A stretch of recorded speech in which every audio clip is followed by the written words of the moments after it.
Hello student, आज हम लोग क्लास 10 का गणित सेट 5 देखेंगे। 2024 822 HZ पेपर कोड है।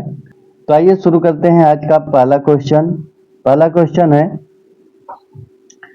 कि परिमेय संख्या होगी। इसमें बताना है आप लोगों को कौन परिमेय संख्या होगी। तो रूट में 2 क्या होता है? अपरिमेय होता है। रूट में 3 अपरिमेय होता है। रूट में 7 अपरिमेय होता है। लेकिन रूट में 9 का वर्गमूल कितना हो जाएगा? तो रूट में 9 का वर्गमूल 3 हो जाएगा, इसलिए ये क्या है? परिमेय संख्या है। तो आपका ऑप्शन नंबर सी बिल्कुल सही हो जाएगा। अगला क्वेश्चन की बात कर लेते हैं। किसी द्विघात समीकरण y बराबर A X square plus B X plus C A बराबर नहीं है 0 के ग्राफ का आकार होगा तो किस प्रकार होगा? तो ये आपका ऑप्शन नंबर ए बिल्कुल सही हो जाएगा। परवलयकार होगा। ऑप्शन नंबर ए बिल्कुल सही हो जाएगा। अगला क्वेश्चन की बात कर लेते हैं। तो समीकरण निकाय बटे में ए बराबर वाई बटे में बी ए एक्स प्लस बी वाई बराबर a square plus b square में वाई का मान होगा। तो देखिए यहाँ पर इसको हल कर लेते हैं। तो इसको जब हल करेंगे तो यहाँ पर दिया है ए एक्स प्लस बी वाई बराबर a square plus b square, ये दिया है। और यहाँ पर दिया है हम लोगों को y का मान निकालना है। तो x बटे में a दिया है, तो ये x a का मान हो जाएगा।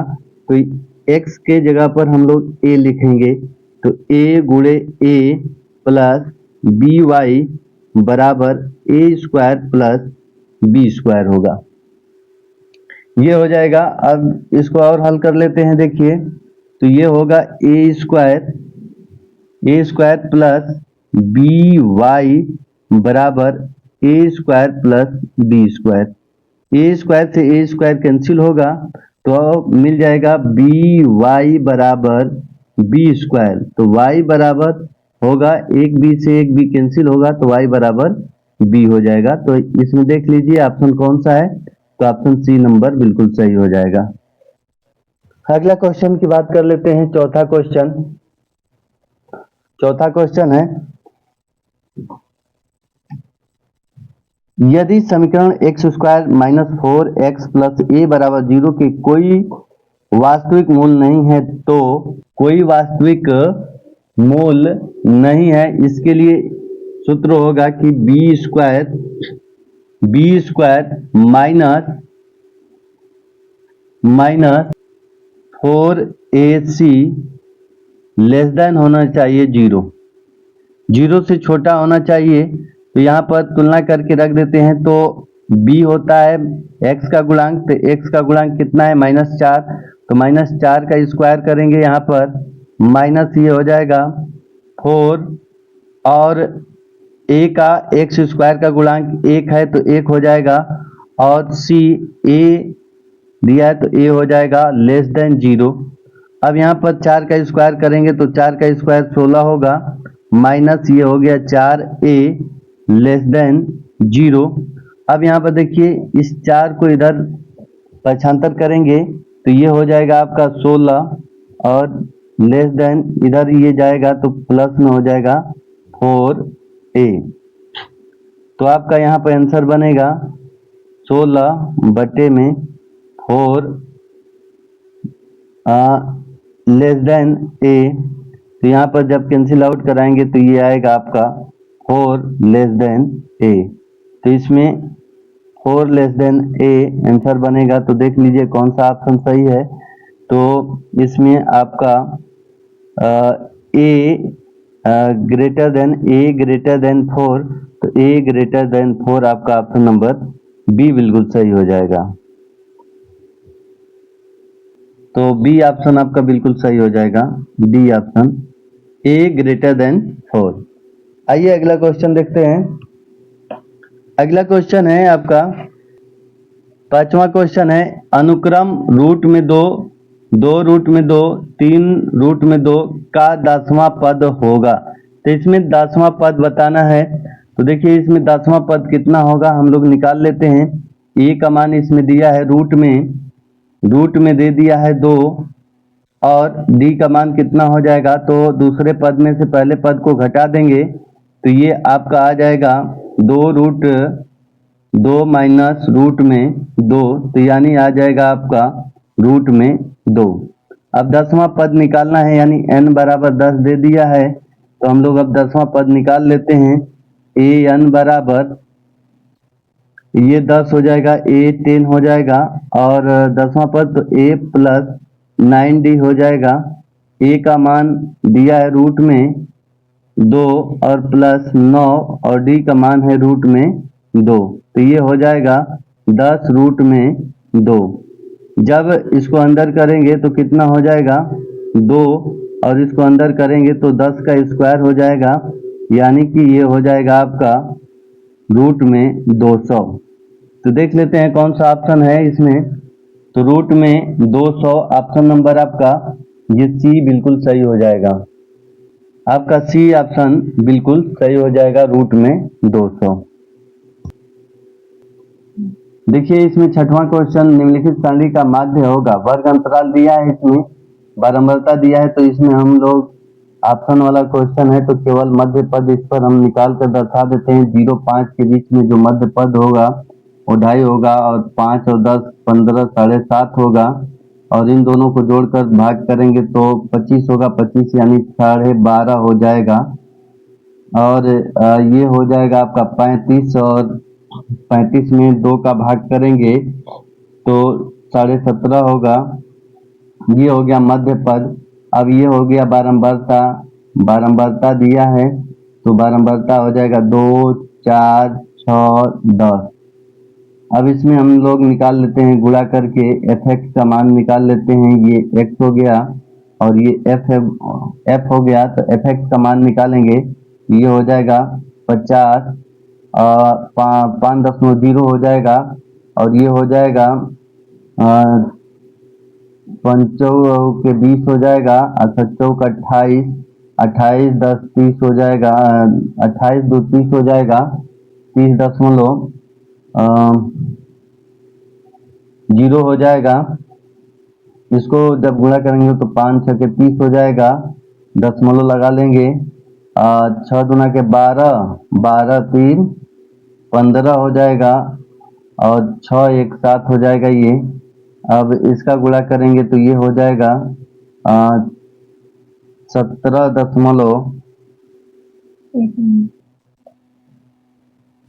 तो ये हो जाएगा आपका 10 का गुणा करेंगे तो 175.0। अब इसको जोड़ेंगे तो 5 5 10 15 हो जाएगा। 15 को यहाँ पर लिखेंगे सिग्मा fx, ये हो जाएगा आपका 5 5 10 5 15 को 5 हासिल 1 हो जाएगा, 7 7 14 14 3 हो जाएगा, 17 1 18 को 8 हासिल 1 हो जाएगा, और 1 2 हो जाएगा 285, और बारंबारता को जोड़ लेते हैं तो 10 और 20 22 हो जाएगा ये। तो इसमें अब ये सिग्मा f हो गया। माध्य निकालते हैं अब, तो माध्य निकालेंगे x बार बराबर सिग्मा fx यानी 285/22। इसको कटा देंगे तो 11 दूना के 22 होगा, और इसको कटाएंगे यानी लमसम आपका आएगा 12.9। तो यहाँ पर आपका ऑप्शन देख लीजिए, यहाँ पर ऑप्शन है 12.95। यहाँ पर आपका ऑप्शन नंबर सी बिल्कुल सही हो जाएगा। आइए अगला क्वेश्चन देखते हैं। देखिए यदि त्रिभुज ABC तथा त्रिभुज DEF में AB बटे में DE बराबर BC बटे में FD हो तो वे दोनों त्रिभुज समरूप होंगे यदि कोण A ऑप्शन दिया है कोण B बराबर कोण E, B वाला दिया है कोण A बराबर कोण F, C दिया है कोण A बराबर कोण D, D दिया है कोण B बराबर कोण D। तो यहाँ पर देखिए इसको कैसे आप हल करेंगे।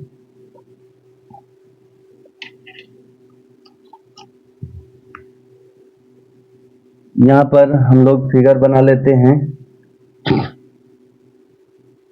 त्रिभुज का फिगर बना लेते हैं। देखिए ABC और एक और त्रिभुज बना लेते हैं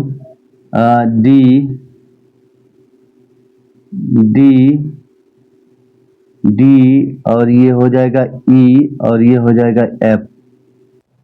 ए बी बटे में डी ई, ए बी बटे में डी ई और बी सी बटे में एफ डी है बी सी। तो यहाँ पर देखिए ए बी बटे में डी ई दिया है, ए बी बटे में डी ई, इसका अनुपात इससे दिया है, और बी सी दिया है, बी सी इसका अनुपात दे दिया है, इससे दिया है, एफ डी से दिया है, एफ डी से दिया है। तो इसमें बात करें तो ए जो होगा ए आपका इसमें एफ के बराबर हो जाएगा, अब सी ई के बराबर हो जाएगा और बी डी के बराबर हो जाएगा। तो इसमें आपका ऑप्शन नंबर देखिए कौन सा ऑप्शन दिया है इसमें, तो इसमें आपका ऑप्शन नंबर डी बिल्कुल सही हो जाएगा। बी कोण बी बराबर कोण डी।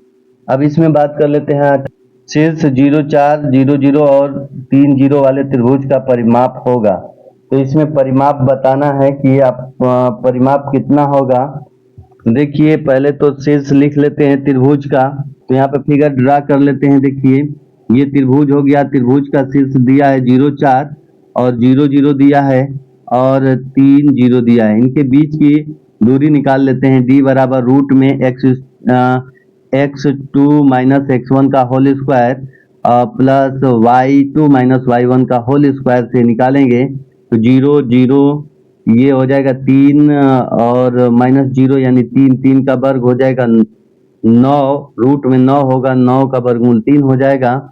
इनका वर्ग करें तो 3 3 के 9, 4 4 के 16, 25 यानी 5 हो जाएगा, ये 4 4 के 16 हो जाएगा यानी 4 हो जाएगा। तो तीनों को जोड़ेंगे तो 5 3 8 8 4 12, आपका ऑप्शन नंबर सी बिल्कुल सही हो जाएगा।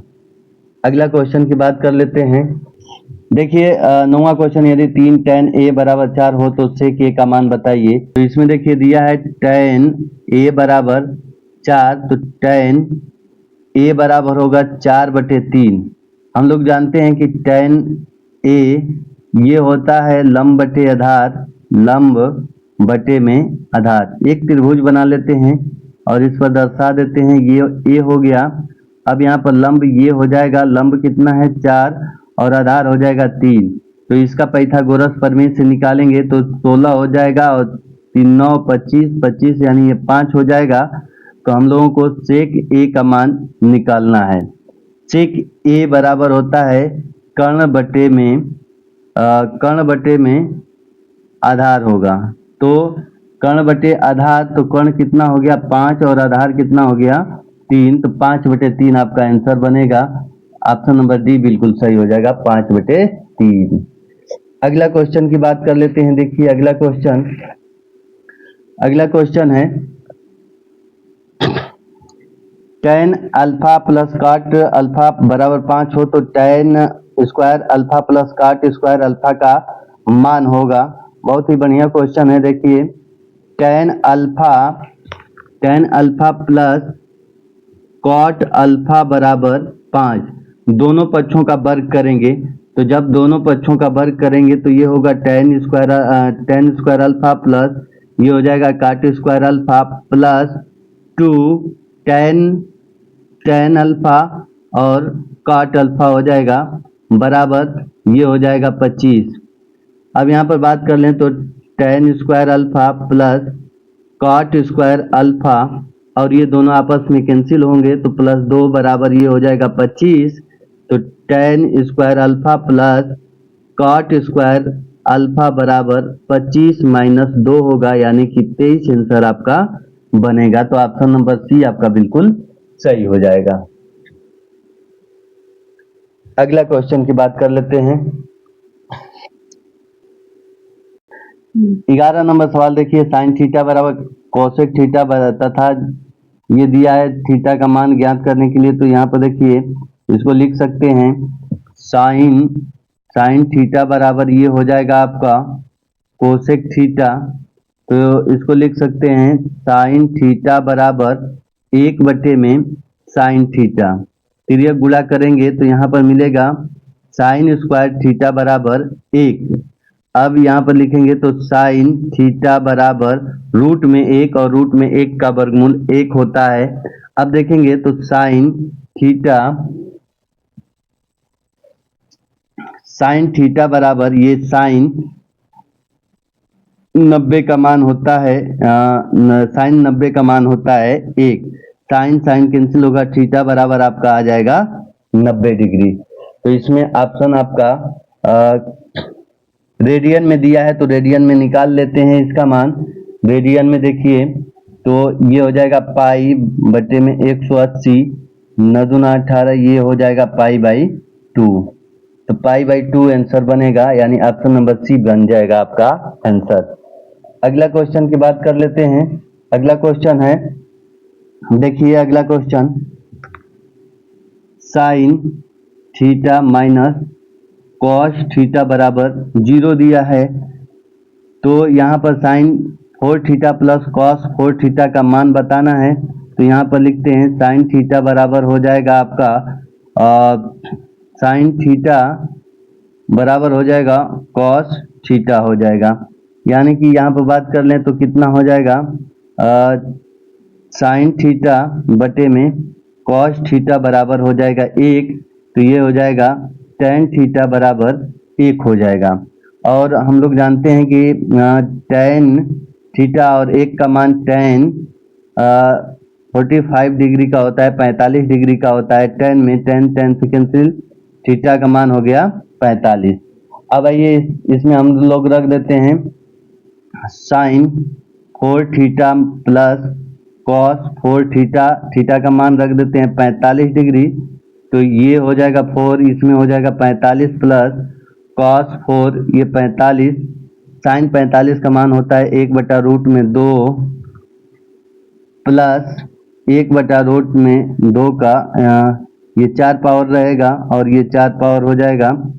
अब यहाँ पर हल करेंगे इसको तो 1/√2 को 4 बार जब लिखेंगे, ऐसे 4 बार जब लिखेंगे देखिए तो कितना मान आएगा, 2 दूना के 4, 4 दूना के 8, 8 दूना के 16 होगा। 16 का वर्गमूल होता है 1/4। कितना होता है 1/4 और प्लस इसका हो जाएगा 1/4, यानी 2/4 हो जाएगा। 2 1 कम 2, 2 दूना के 4, यानी 1/2 आंसर बनेगा आपका। तो इसमें कौन सा ऑप्शन सही है, तो आपका बी ऑप्शन बिल्कुल सही हो जाएगा। आइए अगला क्वेश्चन देखते हैं। अगला क्वेश्चन है इसमें कि एक बिंदु Q से एक वृत्त पर स्पर्श रेखा की लंबाई 24 सेमी तथा Q की वृत्त के केंद्र से दूरी 25 सेमी, तो वृत्त की त्रिज्या कितनी होगी। 13 नंबर क्वेश्चन। 13 नंबर क्वेश्चन अब हल करते हैं। एक वृत्त बना लेते हैं और ये केंद्र हो गया। बोला है कि Q से एक वृत्त पर स्पर्श रेखा की लंबाई 24 सेमी। तो मान लीजिए कि ये Q है और Q से वृत्त पर स्पर्श रेखा की लंबाई 24 सेमी हो गई और Q की वृत्त से केंद्र से दूरी ये बात कर लें तो इसकी दूरी हो गई 25 सेमी। अब इसमें बताना है कि ये त्रिज्या कितनी है, ये वाला लंबाई बताना है। तो हम लोग ये वाला लंबाई को मान लेते हैं x है और हम लोग जानते हैं कि ये स्पर्श केंद्र से स्पर्श रेखा पर खींची गई जो लंब होती है, लंब रेखा होती है। तो यहाँ पर पाइथागोरस प्रमेय से ये 90 डिग्री के सामने कर्ण हो जाएगा, कर्ण का स्क्वायर करेंगे 625 हो जाएगा और 24 का जब स्क्वायर करेंगे तो ये आपका हो जाएगा 576 हो जाएगा और प्लस x स्क्वायर हो जाएगा। अब इसको जब इधर लाएंगे तो 625 माइनस 576 बराबर x स्क्वायर। अब इसको घटाएंगे 15 में से 6 तो 9 होगा और ये 11 में से तो 4 हो जाएगा, यानी कि 49 हो जाएगा। x स्क्वायर बराबर 49, तो x बराबर रूट में हो जाएगा 49 और x बराबर ये हो जाएगा 7। तो आपकी त्रिज्या कितनी हो जाएगी, 7 हो जाएगी। तो इसमें ऑप्शन नंबर देख लीजिए कौन सा सही है, तो ए ऑप्शन बिल्कुल सही हो जाएगा। अगला क्वेश्चन की बात कर लेते हैं इसमें।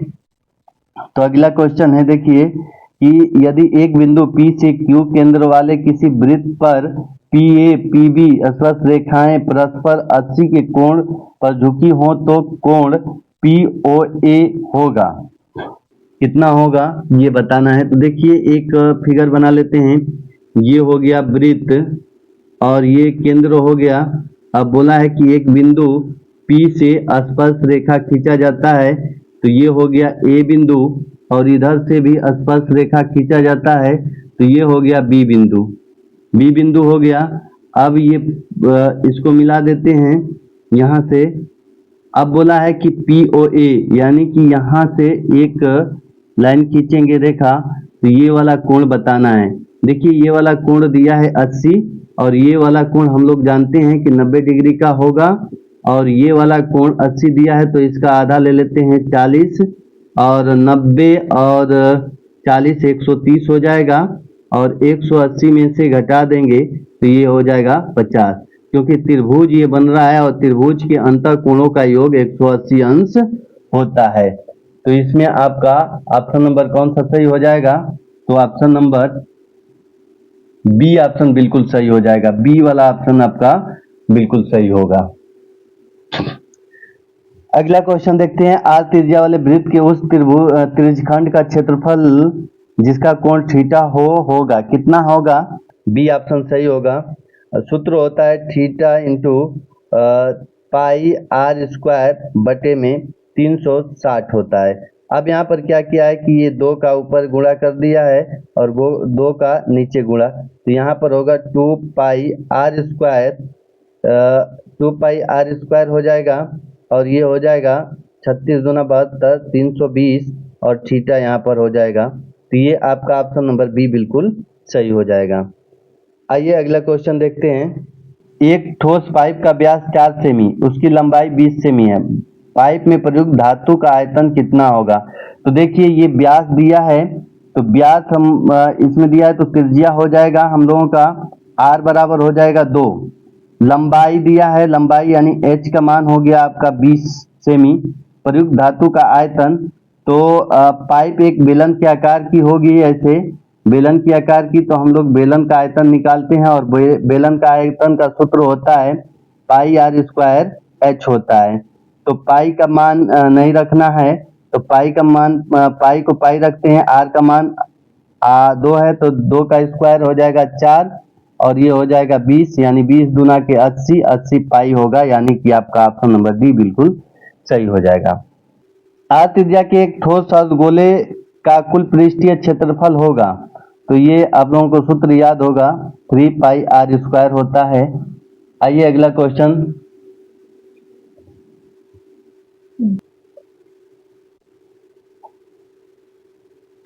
अगला क्वेश्चन है निम्नलिखित सारणी का माध्यक वर्ग होगा। माध्यक वर्ग बताना है इसमें, तो इसमें बात कर लें तो संचयी बारंबारता निकाल देते हैं इसका। यहीं पर देखिए संचयी बारंबारता इसका हो जाएगा 2 है, तो 2 हो जाएगा, और 2 और 8 जोड़ेंगे तो हो जाएगा 10, और 10 में 12 जोड़ेंगे तो हो जाएगा 22, और 22 में 18 जोड़ेंगे तो ये हो जाएगा आपका 40 हो जाएगा, और 40 में 10 जोड़ेंगे तो हो जाएगा 50, और इन सभी को जोड़ेंगे तो कितना होगा 50 ही आएगा, और 50 में 2 का भाग करते हैं तो कितना आएगा 25 आएगा। यानी संचयी बारंबारता की बात करें तो इसमें 40 वाला में 25 समाहित होगा, तो 40 वाला किस नंबर पर है 1 2 3 4, तो 1 2 3 4 यानी 30 40 इसका माध्यक वर्ग होगा। ऑप्शन नंबर सी आपका बिल्कुल सही हो जाएगा। इसमें बात कर लें तो बारंबारता सारणी का माध्यक तथा माध्य तथा माध्यक क्रमशः 30 तथा 35 है, तो इसका बहुलक कितना होगा। तो इसमें हम लोग सूत्र जानते हैं कि बहुलक बराबर होता है 3 माध्यक माइनस 2 माध्य। तो 3 माध्य यानी माध्यक में 3 का गुणा करेंगे तो 35 × 105 हो जाएगा, और माइनस इसमें 2 का गुणा करेंगे तो 60 हो जाएगा। जब इसको सब्ट्रैक्ट करेंगे, घटाएंगे, तो ये 5 हो जाएगा और 10 में से 6 जाएगा, 4 हो जाएगा, यानी आपका ऑप्शन नंबर बी बिल्कुल सही हो जाएगा। अगला क्वेश्चन है, यदि एक घटना निश्चित रूप से घटती है तो इसकी प्रयेकता कितना होगा? तो एक घटना निश्चित रूप से घटती है तो इसका प्रयेकता 1 होगा। तो आपका ऑप्शन नंबर डी बिल्कुल सही हो जाएगा।